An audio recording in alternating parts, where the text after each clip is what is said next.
बिस्मिल्लाहिर्रहमानिर्रहीम। अस्सलामुअलैकुम। उम्मीद करती हूँ आप खैरियत से होंगे। अल्लाह ताला सबको खुश और आबाद रखे। आज मैं आपके लिए लेके आई हूँ आलू और टांगरी की रेसिपी। इसको कई लोग टांगरी या पकौड़ियाँ भी कहते हैं। तो ये मैंने स्पेशल तौर पे पंजाब से मंगवाई हैं। कराची में ये सालन नहीं बनता, मैंने किसी का कभी देखा तो नहीं है, लेकिन मैंने स्पेशल तौर पे पंजाब से ये मंगवाई हैं। मुझे भी ये सालन बहुत पसंद है। तो आलू और टांगरी का सालन बनाने के लिए हमें क्या क्या चाहिए होगा। एक पाव मैंने टांगरी ली है और आधा किलो मैंने आलू लिए हैं। मीडियम साइज़ के मैंने 2 अदद प्याज लिए हैं और मीडियम साइज़ के ही मैंने 2 अदद टमाटर लिए हैं, जिनको मैंने बारीक बारीक काट लिया है। 10 से 12 अदद मैंने सब्ज़ और लाल मिर्च जो ताज़ा होती है उसका पेस्ट बना लिया है। ये दोनों मिर्ची अगर मिक्स हो जाए तो इनका बहुत ही एक तीखा फ्लेवर आता है। 2 टेबलस्पून मैंने अदरक लहसुन का पेस्ट लिया है।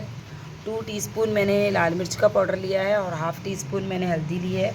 2 टीस्पून ही मैंने नमक लिया है। नमक हस्बे ज़ायक़ा आप अपने हिसाब से डाल सकते हैं, कम या ज़्यादा। तो चलिए हम स्टार्ट करते हैं इसकी रेसिपी कि आलू टांगरी की जो रेसिपी है इसको कैसे बनाते हैं।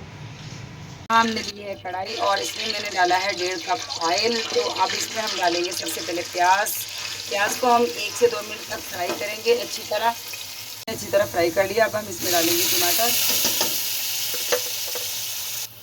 को हमने 2 से 3 मिनट तक अच्छी तरह फ्राई कर लिया है। अब हम इसमें डालेंगे अदरक लहसुन का पेस्ट और साथ ही इसमें शामिल कर देंगे मिर्ची का पेस्ट।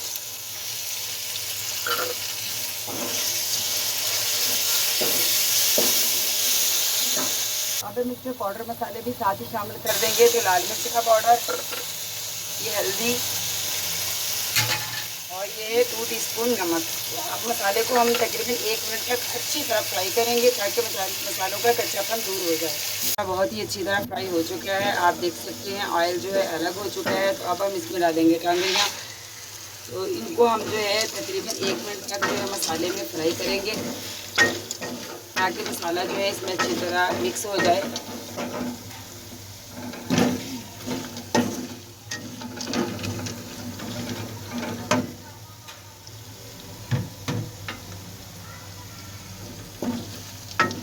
अब हम इसमें शामिल करेंगे आलू और ये जो टांगरियाँ हैं इनको हम तकरीबन 20 से 30 सेकंड तक जो है इनको हम अच्छी तरह मसाले में हिलाते रहेंगे ताकि आलू भी थोड़े इसमें फ्राई हो जाए। फिर हम इसमें अपने हस्बे ज़रूरत पानी डालेंगे। ये माशाल्लाह से हमारे आलू और जो टांगरियाँ हैं वो अच्छी तरह मसाले में मिक्स हो चुकी हैं। हमने इसको 1 से 2 मिनट तक फ्राई कर लिया है। अब हम इसमें अपने हस्बे ज़रूरत पानी डालेंगे। आप भी जितना आपके हस्बे ज़रूरत हो आप पानी डाल सकते हैं। मैं इसके साथ बनाऊंगी ज़ीरा पुलाव, तो मुझे थोड़ा पानी ज़्यादा चाहिए, वरना इसमें पानी जितनी आप अपनी मर्ज़ी से शोरबा करना चाहें उतना ही कर सकते हैं। तो चलिए अब हम इसको तकरीबन ये 10 से 12 मिनट में तैयार हो जाती है। तो इसमें हम वक्फे से इसको हम 2 से 3 मिनट के बाद जो है हिलाते रहेंगे, देख लेंगे। तो अब हम मिलते हैं, आपको इसकी दिखाते हैं कि इसकी क्या कंडीशन है। फिर 10 से 15 मिनट बाद जब फाइनल हो जाएगा तो फिर आपको दिखाते हैं इसका कि ये पक चुकी है या नहीं। अल्लाह देखिए हमारा आलू और टांगरी का सालन पक कर तैयार हो चुका है। पंजाब का बहुत ही पसंद किए जाने वाला सालन आज हमने कराची में भी तैयार कर लिया है क्योंकि हमें भी ये बहुत पसंद था।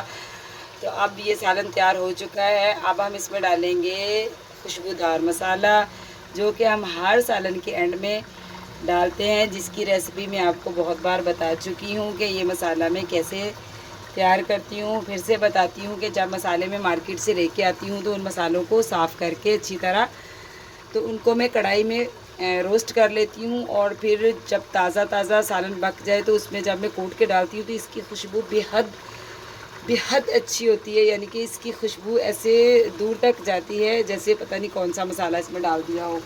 तो अब हम इसमें डालेंगे धनिया गार्निश के लिए। तो हमारा सालन बिल्कुल तैयार हो चुका है। आप ज़रूर ट्राई कीजिएगा और मुझे ज़रूर बताइएगा कि आपका सालन आलू और टांगरी का कैसा बना।